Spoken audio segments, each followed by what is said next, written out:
Today we're going to be learning Chagigah Daf Kaf Aleph. Today's daf is sponsored by Sam Kunin in honor of Helen Lewis's birthday. Your incredible dedication to women's learning, the Jewish community, and beyond is a daily inspiration to us all.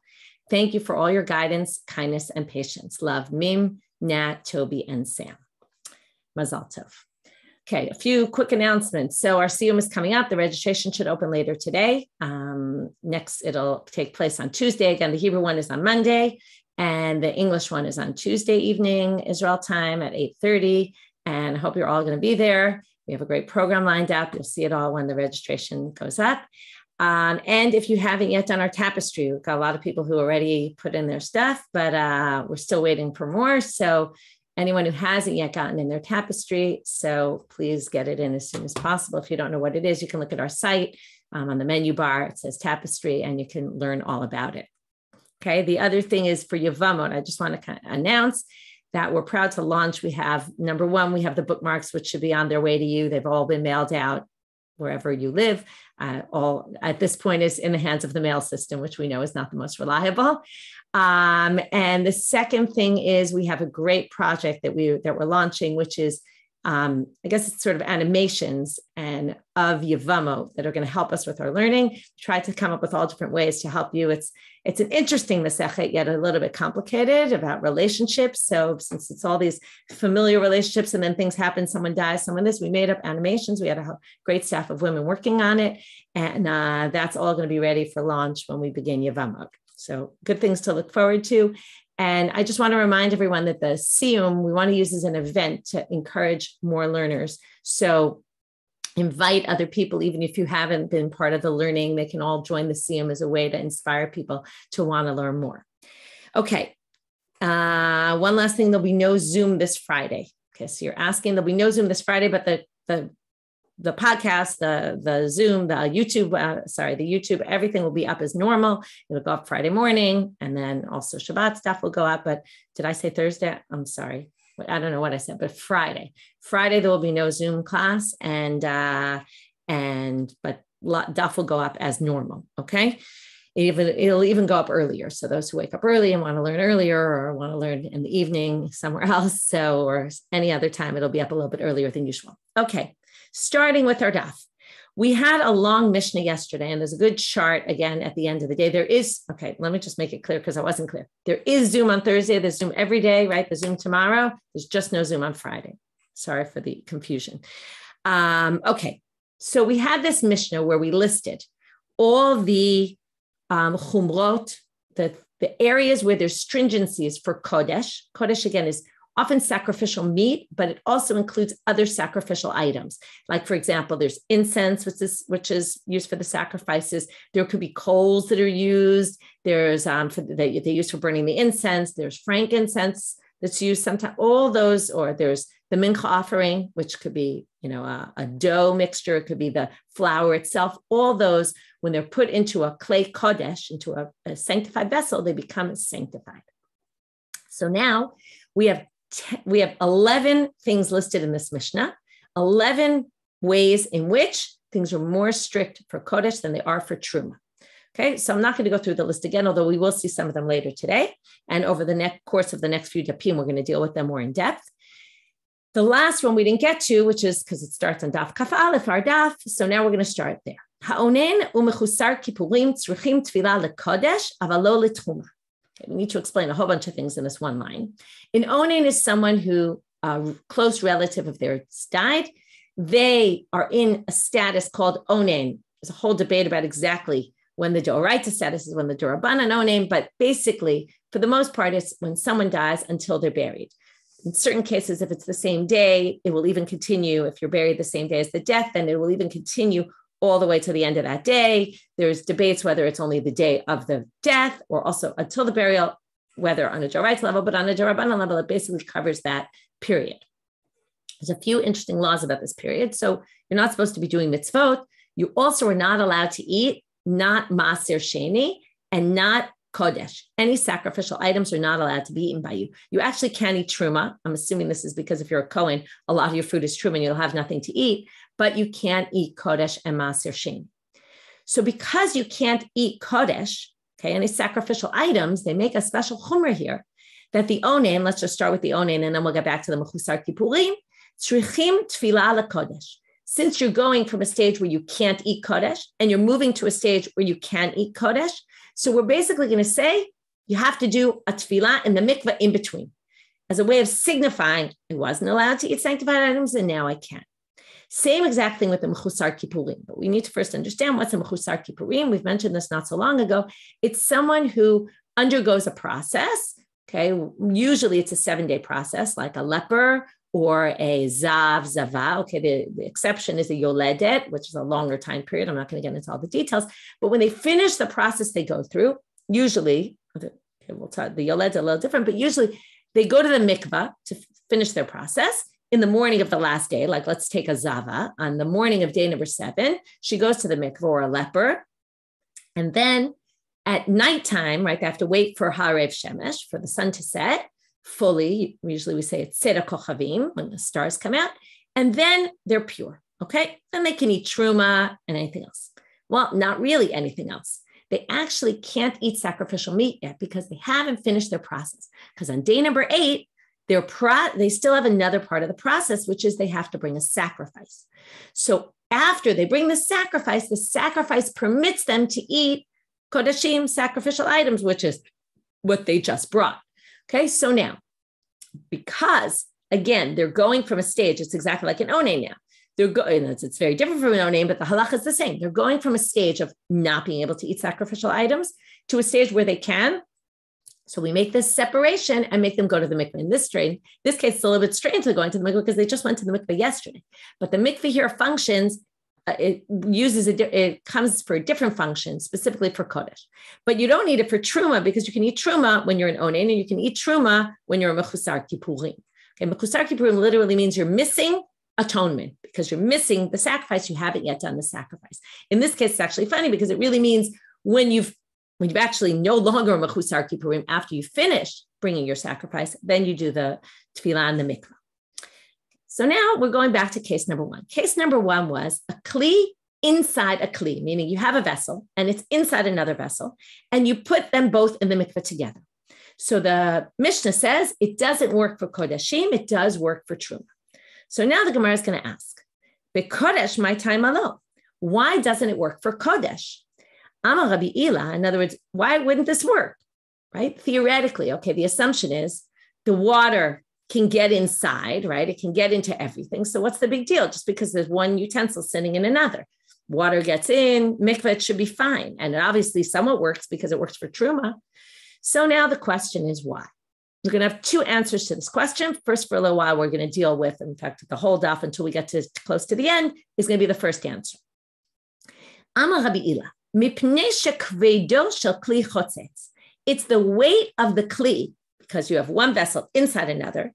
This is basically laws of gravity and weight, right? Because it has weight, it pushes down on the other one, which means that when you put them both in the mikvah, there's a likelihood, okay, it's not definite. If it was definite, then you wouldn't be allowed to do it for truma, but there's a likelihood that the water won't get, when you put something in the mikvah, the water has to get to everything.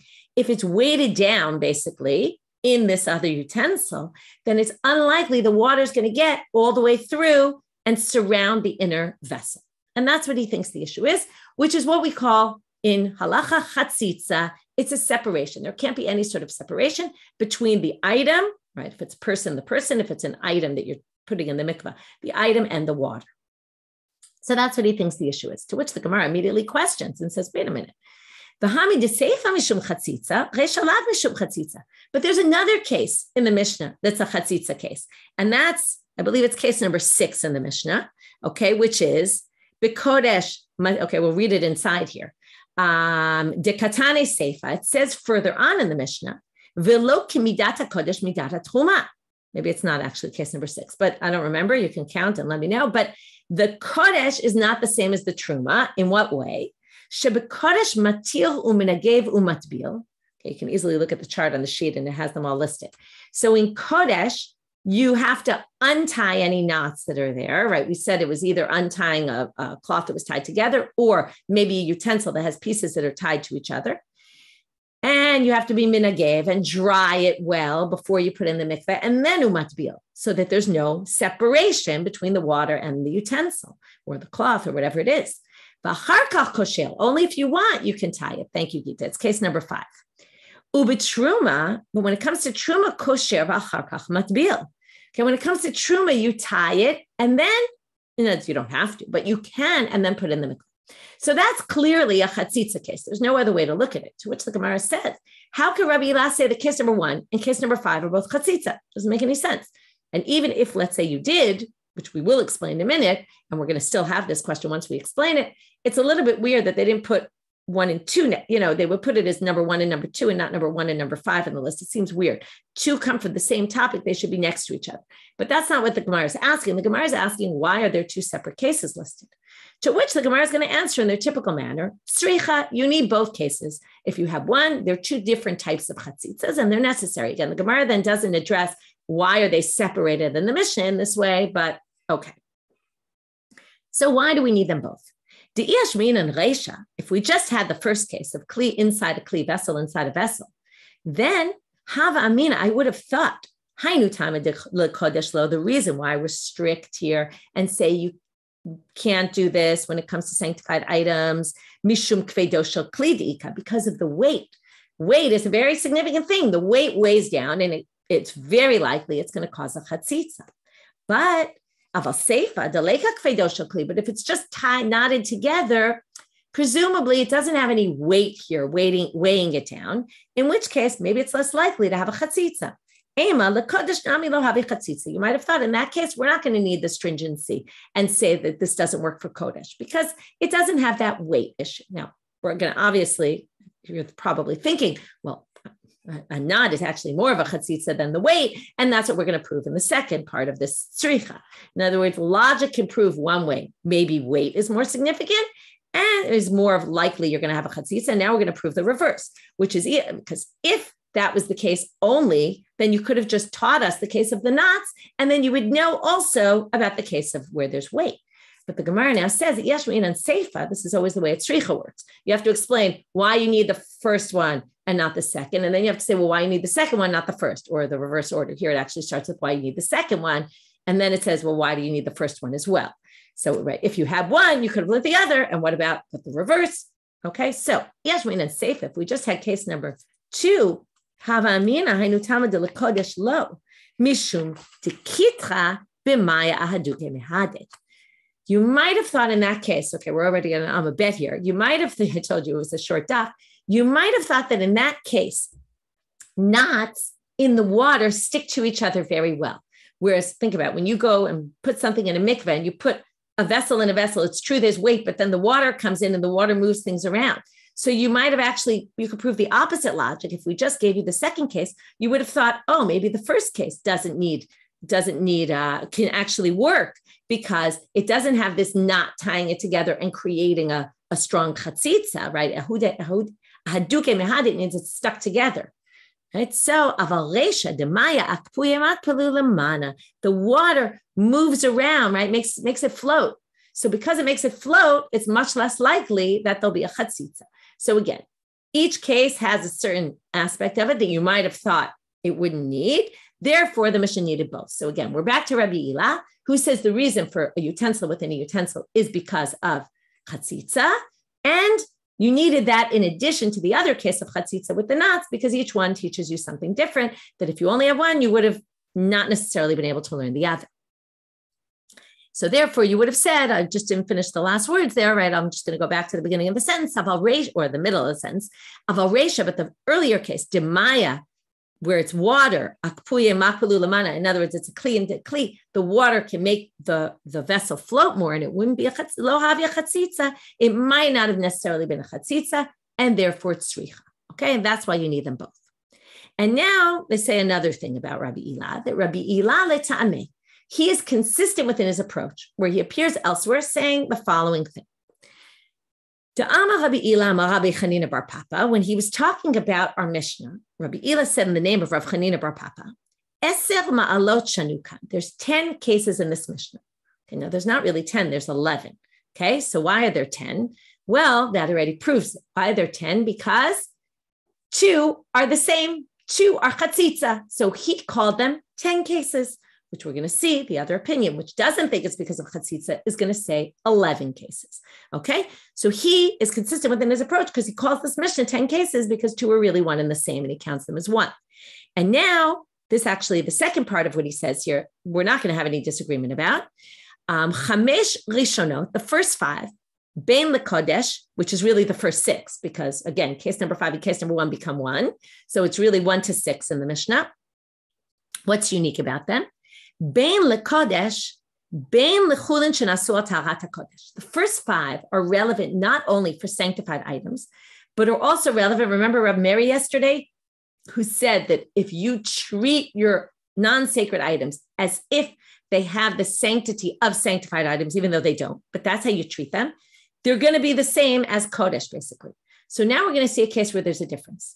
They say here, the first 5 cases, if you're a person who's not dealing with sacrificial items, but treats all your non-sacred items as if they're sacrificial items, then those first 5 are going to be relevant for you as well. Okay? You're going to have to be strict about them.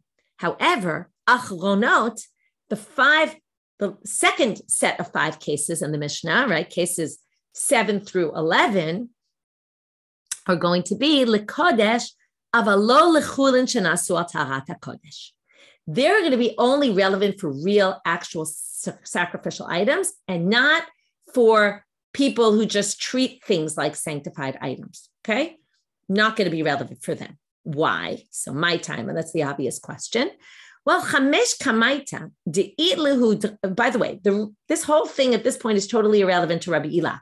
The only thing that was relevant to Rabbi Ilah was that he counted in the number 10 and not 11 in our Mishnah. That was the only thing that was relevant. But since we're here, we're going to understand this. Chamesh kamaita de'itlehu drara detuma mideoraita gazru behu rabbanan ben lekodesh ben lechulin shenasu al taharat hakodesh. The first 5 have a drara, okay, I'll explain what that word is in a minute, of tuma midoraita. Right? People have talked about the slippery slope, right? That's what a drara is, like a slope here. It means that you can maybe, if we let you do these things, okay, we're going to be strict here because they could lead to an actual Torah related issue, meaning it's a stringency that many times we have stringencies because if we let you do this, we're worried that you might actually do something that relates to a Torah law. Sometimes we have stringencies that aren't connected to that. We're just being stringent for some other reason. So the second 5, the batraita, and then, so let me finish the sentence, because they could lead to some deoraita issues, to some Torah-related law, therefore we're going to be strict with them also on the chulin shenasu al taharat hakodesh. Okay, because if you're going to treat them like Kedusha, right, we're going to be strict because these are a stricter category because they could lead to some Torah prohibition. But batraita, the last ones, there's no chance you're going to end up getting to Tuma D'Oraita. It's just some stringency, but not at all connected to anything by Torah law. Gazru bu Rabbanan l'Kodesh, but l'chulin shenasu al taharat hakodesh lo gazru bu Rabbanan. So when the rabbis instituted, right, all of these are gzerot Rabbanan. Okay, they're all rabbinic ordinances that were, for whatever reason. But the first group were worried the rabbinic ordinances because you might get to something that's Torah related. And therefore will be strict across the board, not only for Kodesh, but people who treat their chulin as if they were Kodesh. But the second category, which doesn't even connect to any sort of Torah-related issue, it's just a stringency. Well, there, we're not going to have any concern to extend the gzera of the rabbis also to chulin shenasu al taharat hakodesh. So before we go on, that's basically the end of Rabbi Ilah, but we should understand a little bit better what the connection of the first 5 or 6 are to deoraita. So Rashi helps us with this. We're going to read through Rashi, drara de tuma deoraita. Okay, and I made a chart on the second page of the study guide today. There's a chart which charts this all out, the difference between Rabbi Ilah and the second case we're going to see, the second opinion, and which is, again, just really how they divide up. Is it 5 or is it 6? But they really say the same thing content-wise. And then the last column is what the connection of the first 5 are to drara, or the first 6 to drara de tuma deoraita. So Rashi says, Chashash tuma deoraita, right? So that's what it means. It means there's a concern that you might do something on a Torah level. So kli b'toch kli, what's the problem? Well, we know. Mi deoraita, if you put something in the mikvah and there's a separate, right? There's something in the way, and the water doesn't get around the entire kli, well, then it's not, you haven't toveled it. So that's a problem on a Torah level. In other words, we think the water might get there. So that's why it's okay. And we're only going to be gozer for Kodesh. But since there's a concern, it might get stuck together, the two kelim. Therefore, that's a chashash deoraita, because then your mikvah won't work at all. And then it will be tameh, it'll be impure. Achorayim v'toch. Okay, this is a good way of reviewing at least the first few cases. Achorayim v'toch, this is on the outside or the inside. Remember, there were different, if it touches part of the vessel, then what's the other part isn't necessarily tameh, right? If it's the outside, the inside won't be. If it's the handle, it's just the handle. If it's the inside, it won't be the outside. So now, what does this have to do with Doraita? So, okay,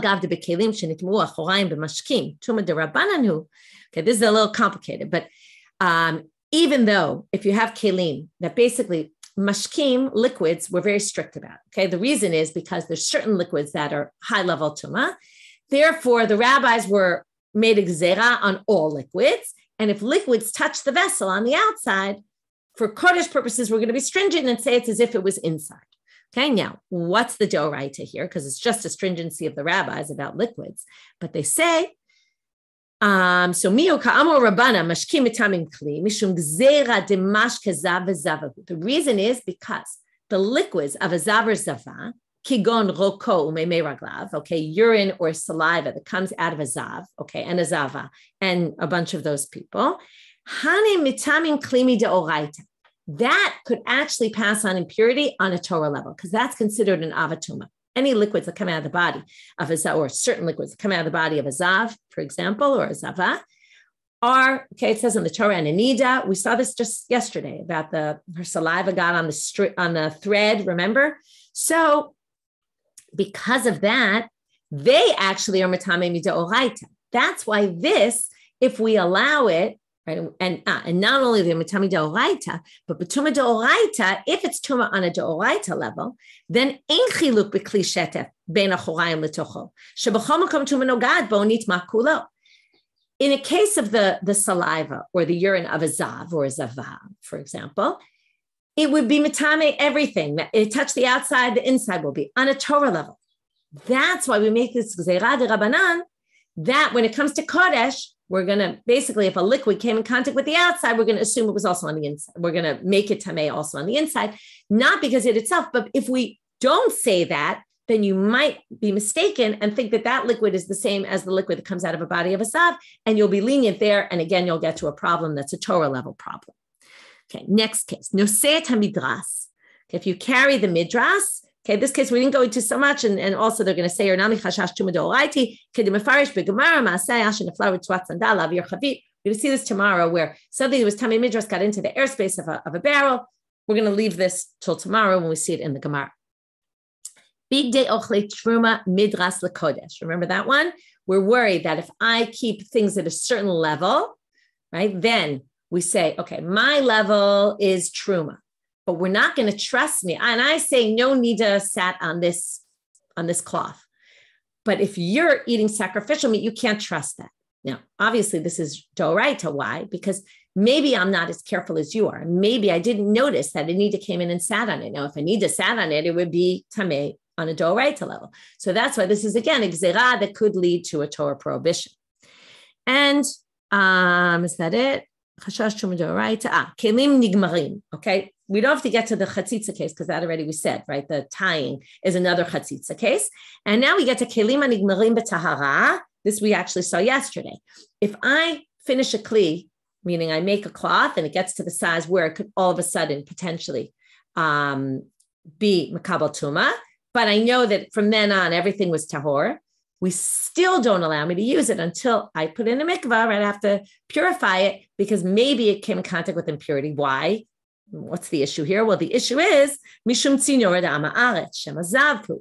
Right? We're worried that if the needle that was used to do the knitting or the right, maybe it had on it some saliva from a zav. Maybe it was from an amaretz, and maybe saliva from a zav. Remember, just like we saw that case, the woman put it in her mouth. There was saliva on it, and she was a nida. Then when it gets woven in, the saliva might still be there. And when it becomes the size, even though you know from the size it was 3 by 3 fingers, perhaps it was already fine, but it's not an issue. Okay. So So those are your cases. And yes, Rashi skips case number 5 because case number 5 is the same as case number 1. It's chatzitza, and chatzitza could be a doraita problem. So he doesn't even bother to mention that. Okay, so there we have Rashi. We had time today to go into that and go into all the details of how Rashi saw that all these have a concern for a doraita. There's only one that I promise we'll see tomorrow. Okay, I believe it's tomorrow's daf, if not the day after, but I think it's tomorrow. Okay, Rava Amal. This was all, remember, okay, we have to remind us how we got here. We wanted to know why a kli b'toch kli is a problem. Rabbi Ila said it's a problem because of a potential chatzitza problem, because of the weight of the vessel. Then we said, right, well, why are there 2 chatzitza cases? We explained that. Then we said Rabbi Ila goes according to his approach, which says that there's 10 cases in the Mishnah and not 11. And from that, we got into the split of half are concerned for doraita, half are not concerned for doraita, and that's why half are going to be strict when it's someone who treats chulin al kedushat kodesh, and half are not going to be strict about that. Rava gives a whole different reason for kli b'toch kli. Mideseifa having mishum chatzitza, reisha lav mishum chatzitza. Okay, you can't have case number 1 and case number 5 being the same issue, he says. So therefore, reisha hainu tama, he has to explain what's the reason then for our case. Okay,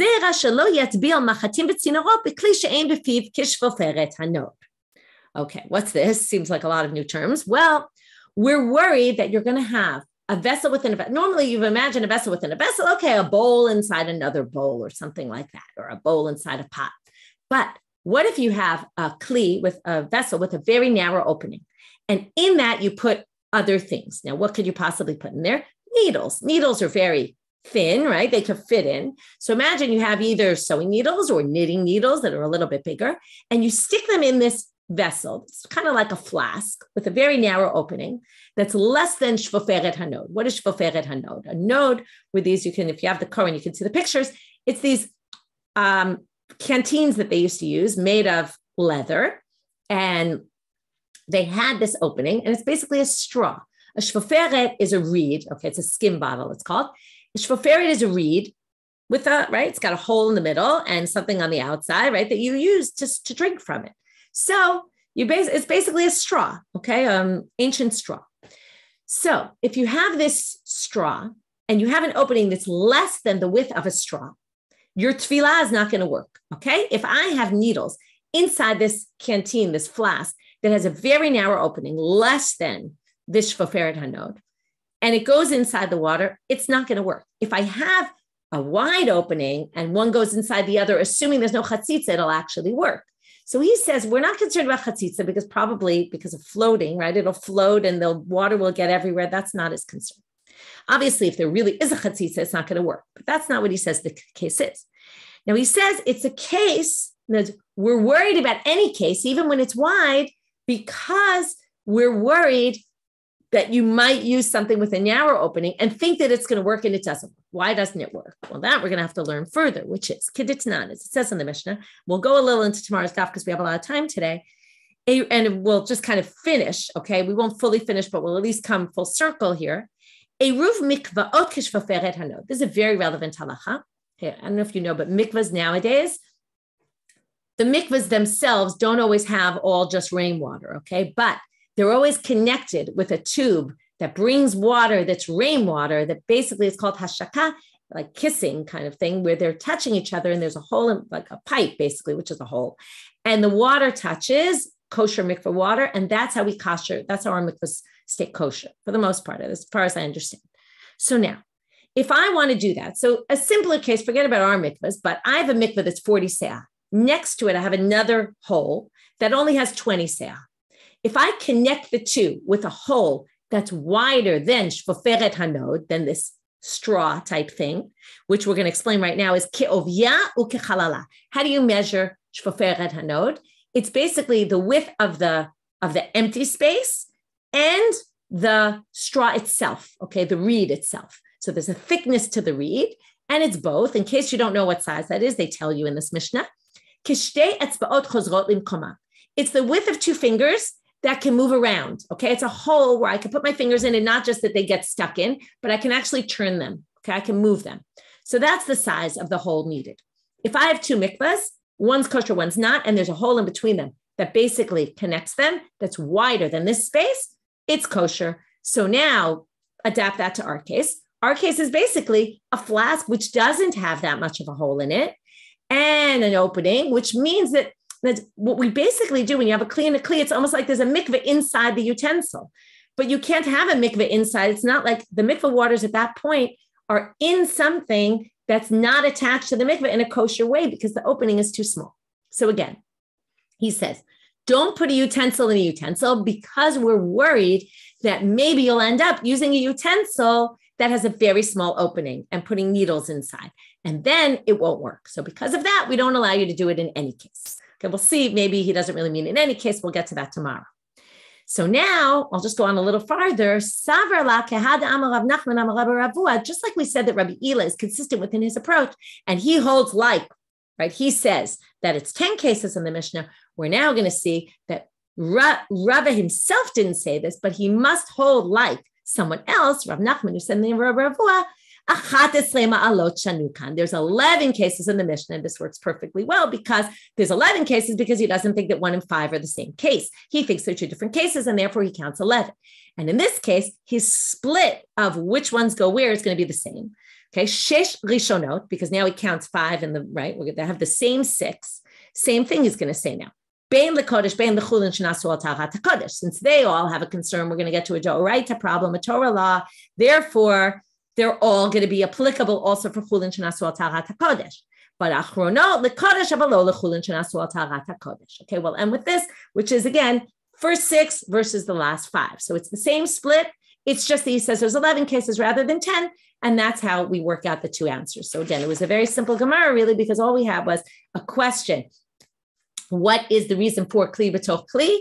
Either it's a chatzitza, and then we went through his approach and the issues with it. Rava, who doesn't think you could have 2 cases of chatzitza, certainly not if they're case 1 and case 5, even though they didn't say that, I'm sure that was also partially bothering him, says it's a whole different reason. And it's a gzera that maybe you'll put a kli with a very narrow opening in with needles inside and think that that works, and it doesn't, and therefore we don't allow it at all. And then we explain that he's consistent within the other approach, which says there's 11 cases. Just so you should know, some people in other sources, the sources talk about 12 or 13, and these aren't necessarily the only cases, but they're the ones mentioned by the Mishnah. With that, we'll finish for today. Have a great day, everybody.